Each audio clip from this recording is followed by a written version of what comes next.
కొలస్సీ పత్రిక 3:4 అపోస్తులైన పౌలు ఈ విధంగా పలుకుతున్నాడు.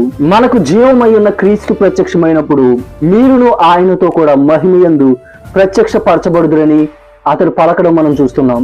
ఈ పత్రికలో అపోస్తులైన పౌలు సంఘంలో వస్తున్న కొన్ని తప్పుడు బోధనలు ఖండిస్తూ క్రీస్తులో మనం ఎలా జీవించాలో అనేక విషయాలు తెలియజేస్తూ మనం ఆధ్యాత్మికంగా ఆయనలో ఎలా జీవించాలో మనతో మాట్లాడుతూ క్రీస్తు పైన ఉన్నాడు కాబట్టి మీరును పైన ఉన్న వాటినే వెతకండి, ఎందుకంటే మన జీవం ఆయనతో కూడా దాచబడి ఉంది.